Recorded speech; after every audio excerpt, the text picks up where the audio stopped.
I'm a street nigga though. At the same time, you feel me? I'm from Joy Road, like Mm-hmm. part of the RTM era. Like I was really outside, bro. Yeah, Like, I'm hip. but Yeah. I didn't realize this until recently that it's like, bro, it's a persona and a facade that I've put on as well because yeah, I'm seeking consciousness, I'm seeking spirituality, I'm Mm-hmm. seeking out who the creator really is, eso and exoterically, you feel me, meaning inward and outwardly Mm-hmm. through my perspective and my perception. And when I finally started to discover myself, I had realized that I was being one dimensional. And on social media, you see Courtney Bell be on fruitarian, he be working out, he be on Yeah. reading books. Right. But it's like, nigga, when a nigga get off social media, it's like, nigga, you might catch me in the hood, like with a cup in my hand. Yeah. And me and my brother was talking, and he was like, yeah, bro, like I can tell you about this shit now because you've come into yourself. But like, you've had two different personalities or images on social media and who you really are in person. And certain people Mm-hmm. pull me to the side, see meeting you in person for the first time, like, damn, I didn't know Courtney was like this. I didn't know he drank. Right. Like, you feel me? A female seen me hit a wood and was like, oh my God, he smokes. Yeah. And that hit me hard. Like, damn, bro. I've been labeling myself and been doing this Mm-hmm. from the time I started doing music professionally. So it's like, for me now where I am, not to say I smoke or drink or none of that now, but it's always beautiful to one, be confident in who you are. I wasn't confident in who I am. I've been seeking and chasing after consciousness and spirituality, and that shit can be called like spiritual escapism. You feel me? So it's like for me now and where I am now, like Right. I'm comfortable in my skin and I'm growing to be way more comfortable. Meaning, no, I don't drink now because I'm on probation for a DUI, but that's not to say when I'm done with my probation that like I may not pick up wine again every blue moon. You feel Right. me? Yeah. I might smoke a cone like when I get off probation.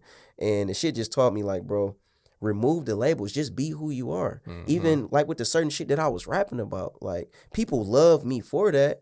But then it's like, nah, bro, I'm this too. And I had to realize, like, nigga, I'm doing something that hasn't been done yet. Everybody that I kick it with, from Wallow to some of everybody, like, Mm-hmm.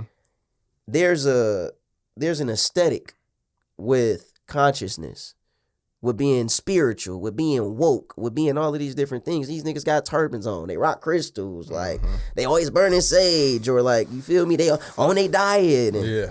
you feel me? But as soon as niggas get off the what's the name, they fucking women, they niggas live regular lives at the end of the day, and we're all seeking perfection internally in a way. You feel me? So Right. now I'm comfortable with being who I am. Sorry for that to be long winded, but like that's what that Yeah. Let that. Yeah. that's what it speak. is for me Yeah. now, bro. It's Right. like I limited myself artistically for so long.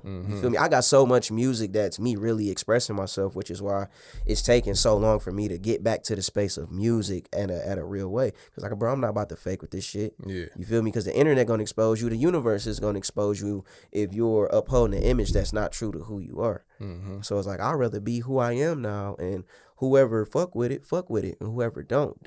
And when I started to express my real self, I had already set a standard for being a Hebrew Israelite and what comes with that form of belief or that school of thought. Like you got to carry yourself a certain way. Yeah. You have to move a certain way. Right. There's a certain level of discipline and integrity that you have to move in. And there's nothing wrong with those principles. I still carry those principles.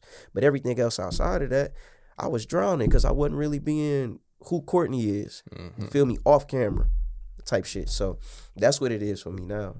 Yeah, man, that's very transparent of you, bro. That's one of the things like I've always just fucked with when it came to you as a person, right? Like outside of the music, bro, it's just like you don't see too many people who take accountability for, you know, who they are and, you know, how they're trying to grow. So that's some shit I'm like, man, he really be expressing himself like who he is, like all the time. And I'm like, you know, I dealt with some of the things, just to touch back on the labels, right? Growing up, people used to label me as, you know, certain things. Nothing crazy, but I used to always, like, I don't like that. You know what I mean? Like, it's my name. Like, call me that. Like, going through school, too. And especially playing baseball, bro. Like, I was typically the only black nigga. So I got to hear all of this shit. I'm like, man, look, don't call me that. Like, I didn't got into it with coaches, all type of things. And that made them look at me in a different light. But I'm like, you feel me?